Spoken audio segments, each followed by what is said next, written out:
You love capitalism. Really, you do. And you can't stand big government. Really, you can't. Don't believe me? Then I'll just have to prove it to you. Do you use an iPhone, Android, MacBook, PC? Read on a Kindle? Watch TV and movies on Netflix? Videos on YouTube? Shop on Amazon? Listen to Spotify? Search on Google? Send money on Venmo?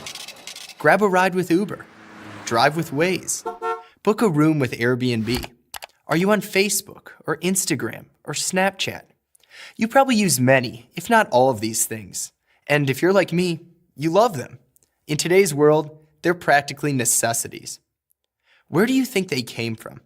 From entrepreneurs with great ideas and the freedom to test them in the marketplace. That is what is known as capitalism. Now consider some other things you probably use. Have you been to the DMV? Gone through airport security? Mailed a package at the post office? Called the IRS customer service line? Or called any government office for that matter? What's different? Why is going to the Apple Store so fun, but going to the DMV so painful? Because one has nothing to do with government, and one is the government. One needs to satisfy its customers to survive and grow. One doesn't.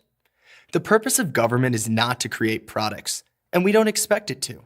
But if you thought about it for a few moments, you'd realize you don't want the government involved in just about anything private business can do. That's because profit-motivated individuals have to work to please their customers.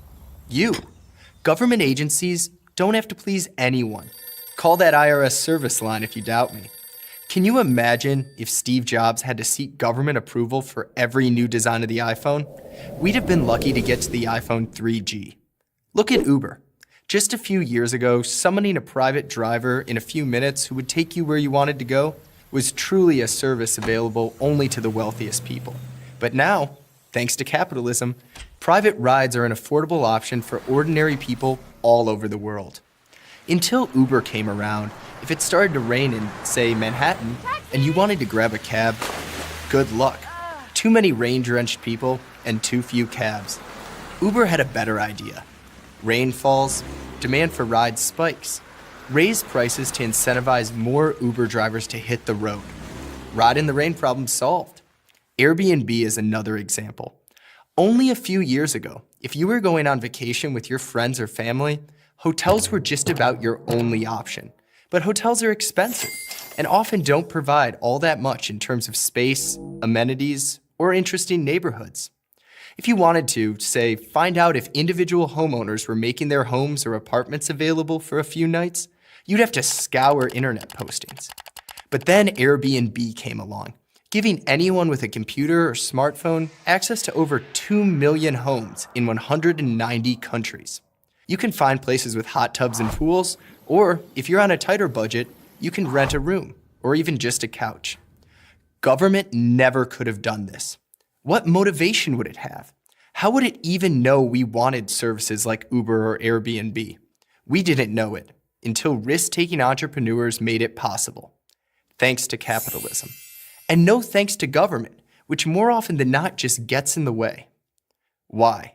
Because the government's knee-jerk reaction is to regulate and control everything it can regulate and control.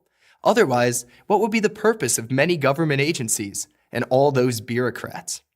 Cities across the world are putting up barriers to slow down or shut down services like Uber and Airbnb. Rulemaking may be the only area where the government shows creativity. Economic growth has the best chance of happening in the absence of that rulemaking. As economist Adam Thayer explains, the internet, to use just one important example, was able to develop in a regulatory climate that embraced what he calls permissionless innovation. This approach to regulating allows entrepreneurs to meet their customers' needs without first seeking government approval. In sum, almost everything you enjoy using is a product of capitalism. Almost everything you can't stand is a product of big government. So do you love capitalism? Of course you do. You practice it every day. It's time to preach it.